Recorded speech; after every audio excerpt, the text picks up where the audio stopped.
حرمین شریفین میں حاضری ہوئی ہے اپنے دوستوں کے ساتھ، اور خصوصاً شہید غار سور حاجی عبداللہ خان قصوریہ رحمۃ اللہ تعالیٰ علیہ کو اللہ تعالیٰ درجات نصیب فرمائے، اللہ تعالیٰ کروٹ کروٹ جنت نصیب فرمائے۔ اپنے تمام دوستوں کے ساتھ مسجد جارانہ سے عمرے کا شرف حاصل ہوا، تو میں نے کہا چلو ہمارے پاکستان سے یا دیگر اسلامی ممالک سے آنے والے جو زائرین ہیں ان کو بھی مسجد جارانہ کے بارے میں معلومات ہو جائے۔ یہ طائف روڈ پہ تقریباً مکہ پاک سے 26 کلومیٹر پر واقع ہے مسجد جارانہ، اور میرے آقا کریم علیہ الصلوۃ والسلام نے یہاں سے عمرے کا احرام باندھا ہے۔ فتح مکہ کے بعد طائف شریف فتح کر کے واپس پر حضور نبی کریم صلی اللہ علیہ وسلم نے یہاں سے احرام زیب تن فرمایا تھا جارانہ سے۔ اور یوسف بن مالک رحمۃ اللہ تعالیٰ علیہ فرماتے ہیں کہ مقام جارانہ سے 300 انبیاء کرام نے عمرے کا احرام باندھا ہے، 300 انبیاء کرام نے۔ اور میرے آقا کریم علیہ الصلوۃ والسلام نے جارانہ پر یہ بھی روایت ہے کہ اپنا عصا مبارک گاڑا جس سے پانی کا چشمہ ابلا، فرماتے جو نہایت ٹھنڈا اور میٹھا تھا یہ چشمہ، یہ بھی مسجد جارانہ پہ ہوا۔ اور میرے آقا کریم علیہ الصلوۃ والسلام نے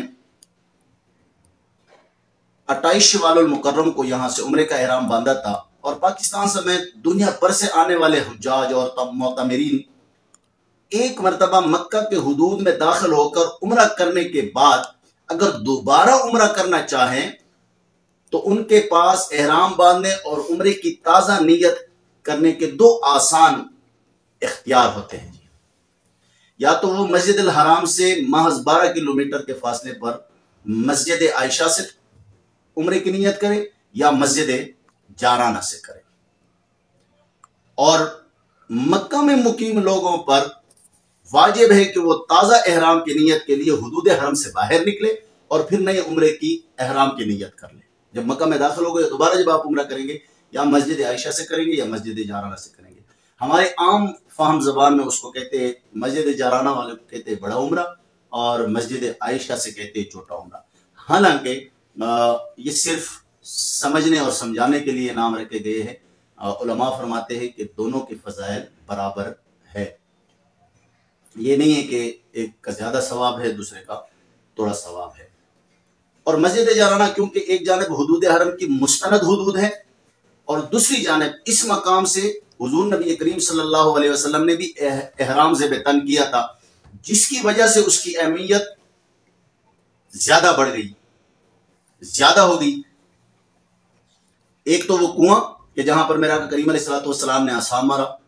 اور دوسرا یہ کہ حضور علیہ الصلوۃ والسلام نے جارانہ سے رات کے وقت عمرے کا احرام باندھ کر نکلے، اور رات ہی کو مکہ میں داخل ہوئے، رات ہی کو مکہ میں داخل ہوئے۔ حضور علیہ الصلوۃ والسلام نے اپنا عمرہ پورا کیا، پھر اسی وقت مکہ سے واپس چل پڑے اور صبح تک آپ جارانہ میں پہنچے۔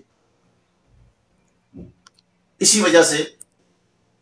جارانہ سے جو لوگ مکہ کے مقیم ہیں یا مکہ میں ہوتے ہیں، جب احرام باندھتے ہیں تو اس سے بڑا عمرہ، اور مسجد عائشہ سے احرام باندھ کرنے والے کو چھوٹا عمرہ کہتے ہیں۔ لیکن میں پہلے وضاحت کر چکا ہوں کہ فضائل میں یہ نہیں ہے کہ اس کا ثواب توڑا ہے اور مسجد جارانہ سے ثواب زیادہ ہے، بلکہ شرعاً ان دونوں مقامات سے احرام باندھنے میں کسی کو کسی پر کوئی خاص فضیلت نہیں ہے۔ اللہ تعالی ہم سب کو بار بار حرمین شریفین کی باادب حاضری نصیب فرمائے، اور جو عبادات ہم کر سکے یا کر رہے ہیں اس کا ثواب ہم شہید غار سور حاجی عبداللہ خان قصوریہ رحمۃ اللہ تعالیٰ علیہ کے ارواح کو بخشتے ہیں۔ اللہ تعالیٰ ان کے درجات بلند فرمائے، اور ان کے صدقے ہم سب کی صغیرہ کبیرہ گناہ معاف فرمائے۔